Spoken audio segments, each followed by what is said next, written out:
Hejsan, Engen här och Rocking the Digital Life avsnitt 163.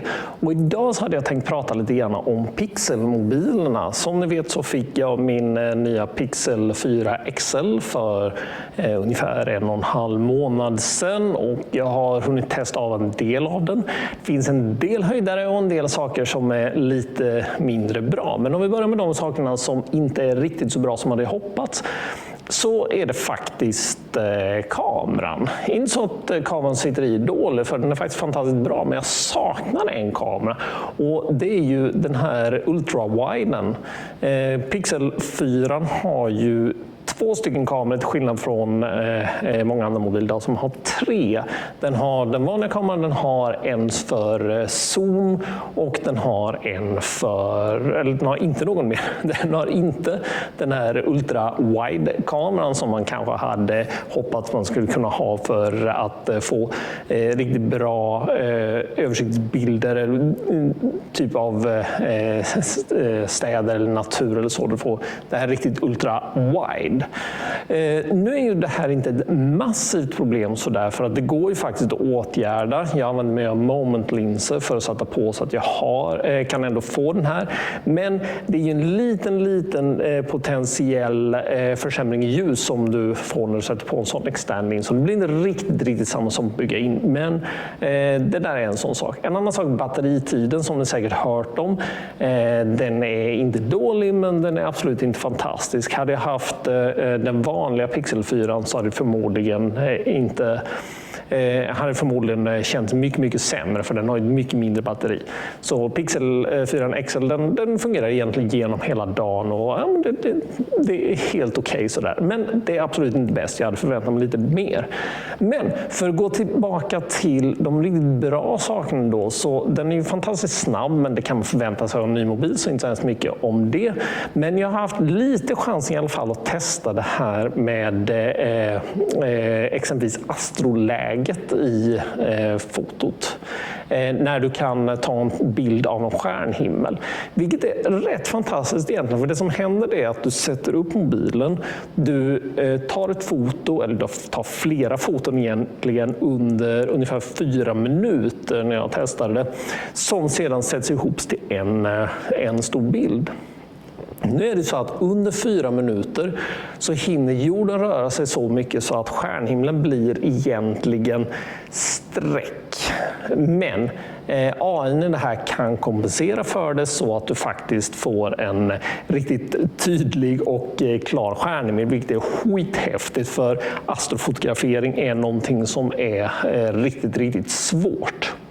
Nu kan man fundera på, är det så att astrofotografering är liksom det ultimata användningsområdet för en mobil? Är det en gimmick? Är det någonting som man faktiskt kommer använda sig av? Och jag tänker, nej, förmodligen så är det inte någonting som jag kommer göra mycket av, och förmodligen inte någonting som någon kommer göra mycket av. Men ibland så kan det vara kul att göra och kan se om man kan få någon riktigt häftig bild på det. Men det här visar på också, det är ju det här med att ta bilder är en sak, det är fantastiskt viktigt. Du har linser, du har sensorer, alla de här grejerna blir bättre, men till en viss punkt på en mobil så är det svårt att få det så hemskt mycket bättre. Det är här AI kommer in i det, och det här med computational photography. Att man inte bara använder sig av bilderna man tagit, utan man faktiskt lägger en AI på och behandlar dem för att göra bilderna mycket bättre.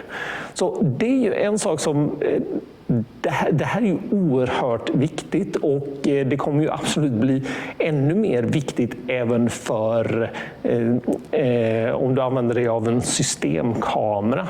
Du kommer ju behöva de här sakerna. Det är liksom nästa steg. Och nästa steg är också lite grann fel att säga, för att jag menar, vi är redan där, vi gör de här sakerna, de kommer bli bättre, men vi är redan där. Och en ytterligare sån här reflektion över det här med computational photography. När jag satte upp kameran för att spela in den här videon, så det gör jag med frontkameran. De senaste avsnitten har jag tagit med baksidskameran för jag har tagit dem med lite lägre ljus. Den är lite bättre på det. Problemet är att jag ser inte skärmen så jag vet inte riktigt hur jag framar, och då kanske är så här lite grann i skärmen istället för att faktiskt ta upp lite mer eller framar som jag egentligen vill göra. Jag gör inte så hemskt mycket efterredigering på det här heller, så att jag har inte så stora möjligheter att korrigera det heller. Så att jag använder frontkameran nu. Men det som är lite intressant är också att kameran ger mig direkta tips. När jag satte upp kameran så fick jag direkt att höj upp kameran lite grann för att få en bättre vinkel. Och nu var det här lite komplicerat för att det stativet som jag använde det var inte högre än så att jag fått fuska lite grann. När jag fått ställa upp det på ett bord så fick jag upp det lite mer, och förmodligen blev det här lite bättre också. Men det här är någonting som känns av redan innan jag tar bilden.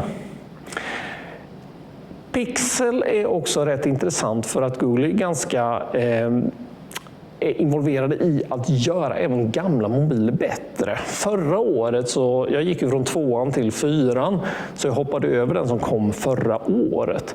Och anledningen till det var ju att de saker som jag var ute efter kom egentligen som mjukvaruuppdateringar till Pixel 2:an. Men nu så här 2 år efter så kände jag ändå att det var dags att ta steget och uppgradera en gång till. Nu kommer den första feature-droppen, och den här kommer ju till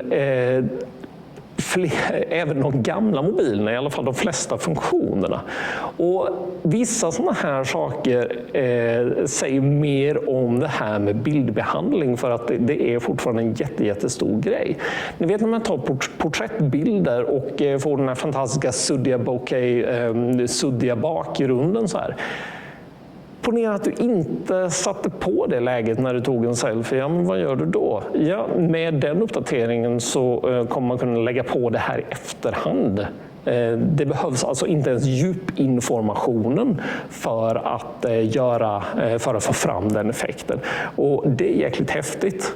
Det är också så att man plockar in det här i Google Duo, där när man har videosamtal så kan man också göra det här med att göra bakgrunden suddig.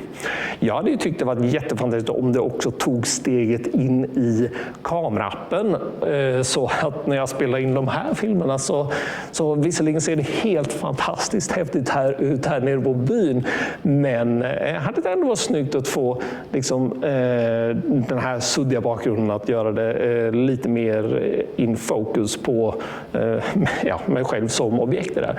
Nu tror jag i och för sig att det här kommer, för steget är inte så hemskt långt att ta det ifrån Duo-funktionaliteten in i kameran.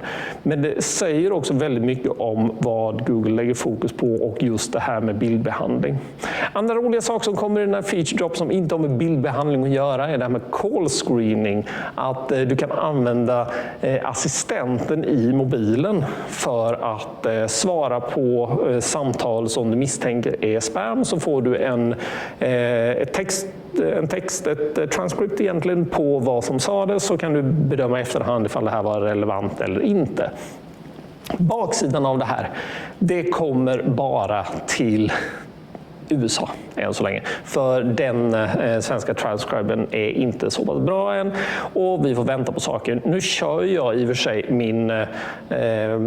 min mobil på engelska, på amerikanska engelska, just för att kunna få nya funktioner innan de kommer till Sverige. Men jag misstänker att antingen så kommer det här ändå inte komma till Sverige för att den kommer tagga på region snarare än språk, eller så är det så att det kommer, men det blir dåligt. Det blir inte så användbart i alla fall, för att det är väldigt få människor som ringer upp mig och pratar engelska, om det inte handlar i och för sig om just spam ifrån andra länder, så där man får från skumma nummer ibland. Så det kanske hade varit användbart i alla fall, vem vet. Men det här skulle vi kunna göra någonting åt ganska enkelt, och jag förstår att Google och andra tillverkare inte lägger fokus på Sverige som land med ett språk språk som talas av typ 10 miljoner personer över hela världen eller någonting i den stilen. Och att man hellre lägger fokus på tyska, franska, engelska, spanska, de riktigt stora språken, kinesiska för den delen. Men då kanske vi ska ta tag i saken själva och göra någonting åt det här. Och ta det här steget, avveckla svenska språket, plocka in engelska istället så vi kan få de här häftiga funktionerna lite tidigare. Visst hade det varit en fantastiskt bra idé. Anyway, det här var Rocking the Digital Life. Ni hittar det på Facebook, ni hittar det på YouTube, ni hittar det på ställen där ni hittar podcasts. Och är det någonstans ni saknar det så får ni gärna höra av er till mig. Ska jag se om jag kan få in det där. Ha det fantastiskt bra igen så hörs vi igen på torsdag. Hej!